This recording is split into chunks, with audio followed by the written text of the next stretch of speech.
despite all appearances to the contrary, it is a moral universe that in the end, good prevails.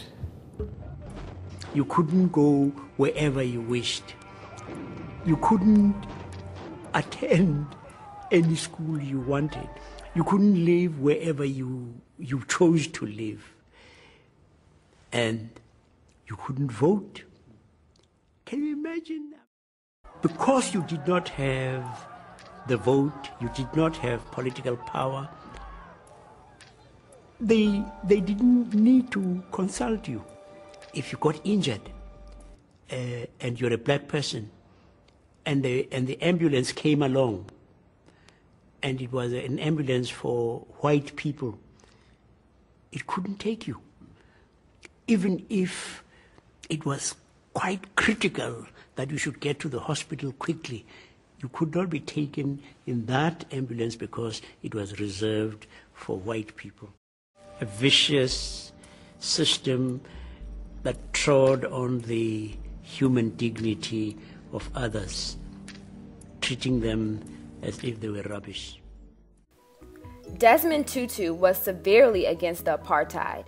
He used his position in the church to gain support for peaceful protests against the government and its white supremacy policies for over 30 years. The system tries all it can to destroy us. It won't succeed. God is on our side.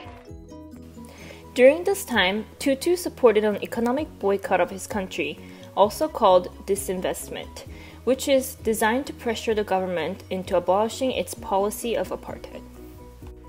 His effort led to the end of this outward policy based on discrimination. In 1994, blacks were able to vote in South Africa. I think ultimately you want a leader who is also a servant. We examined Desmond Tutu's leadership in the perspective of servant leadership. There are 9 dimensions of servant leadership according to Linden et al., and we're going to focus on 5 dimensions exclusively. Creating value for the community, a conscious, genuine concern for helping the community.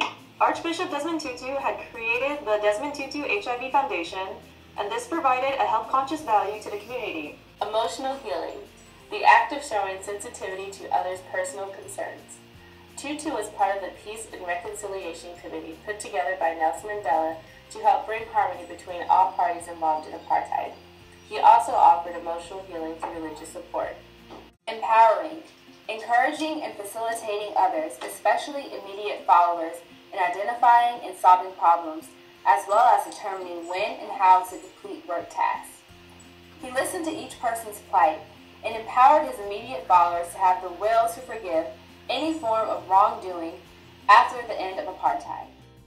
Relationships, the act of making a genuine effort to know, understand, and support others in the organization, with an emphasis on building long-term relationships with immediate followers.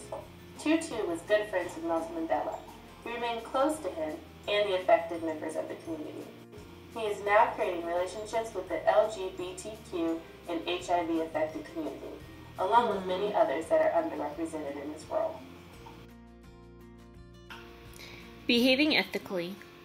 Interacting openly, fairly, and honestly with others. Tutu was a proponent of peaceful protest. He organized marches that brought 30,000 people onto the streets of Cape Town.